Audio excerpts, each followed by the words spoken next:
dhegeystayaal halkaan nagala socotaan warbaahinta Qansarwad Channel wararka naga soo gaaraya dalka Kenya ayaa sheegaya in maanta la dhaariyay madaxweynihii hogaamiyihii mucaaradka dalka Kenya Raila Amolo Odinga loona dhaariyay madaxweynaha dadweynaha. Arrintan ayaa noqonaysa arrin la yaab leh iyadoo dalku leeyahay madaxweyne kale oo la doortay caalamkuna aqoonsan yihiin. taas ayaa ka dhigi doonta dalka Kenya mid kala qaybsan mid ay dadku iyo ciidanku ay gacanta isla galaan. sidoo kale Raila ayaa si official ah loogu dhaariyay maanta beerta loo yaqaano Uhuru Park ee dalka Kenya magaalada Nairobi. arrintaas oo ka wada yaabisay dad badan. sidoo kale arrinta xiisaha leh ayaa ah in saakay hawada laga saaray dhammaan TV-yada dalka Kenya muxuu ahay baraha bulshada mooyee meelo kale aan laga daawan karin TV-yada dalka Kenya.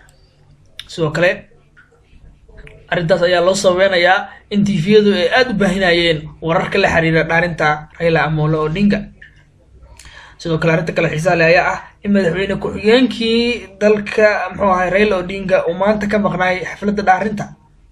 sidoo kale arrinta kale ayaa ah in Raila uu meesha kaliya uu taagnaay lagu dhaarinayay 5 daqiiqo gudahood kadibna uu iskaga cararay uu iskaga baxay goobta markii la dhaariyay khudbad yar uu jeediyay oo aan dhammayn 5 daqiiqana kadibna meesha uu iskaga tagay.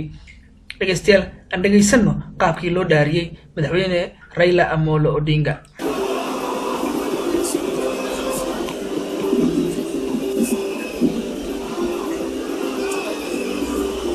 halkaan nagala socotaan weli warbaahinta Qansarwad Channel. fadlan subscribe saar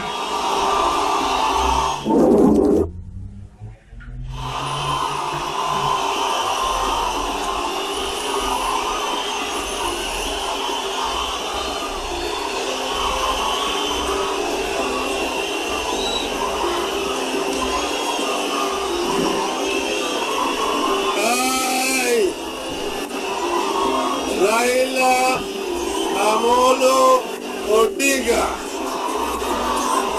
in full realization of the high calling, assumed the office of the People's President of the Republic of Kenya.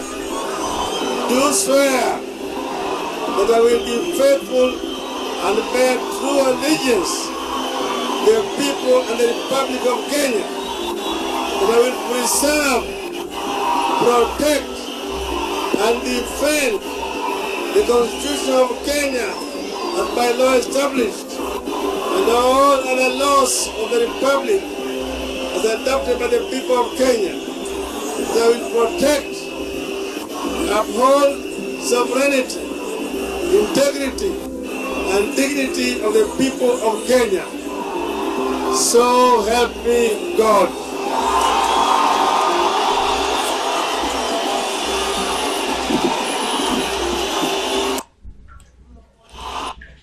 dhegeystayaal daawadayaal sida arkayseen Raila Amolo Odinga waa la dhaariyay.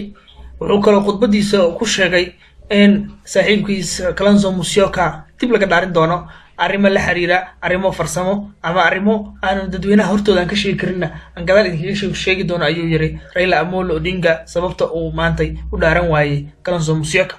sidoo kale meesha waxaa ka maqlay Moses Wetangula oo ah dadka ugu sareeya hogaamiyaasha mucaaradka. waxaa kaloo meesha ka maqnay ninkii dhammaay ee ururka mucaaradka haystay ee loo yaqaano Musalia Mudavadi.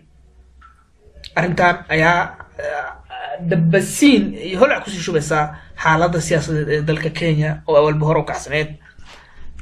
sidoo kale ciidamada ayaa saakay gaafureegayay dhammaan guryaha ay degan yihiin Raila Amolo Odinga iyo ku-xigeenkiisa Kalonzo Musyoka. sidoo kale waxaa arrinta yaab kale ah in taleefanadii iyo dhammaan idaacadihii laga wada xiray hogaamiyaasha mucaaradka taleefanadoodana laga jabsaday WhatsApp-ka iyo waxyaabaha baraha bulshada ay ku isticmaali jireen.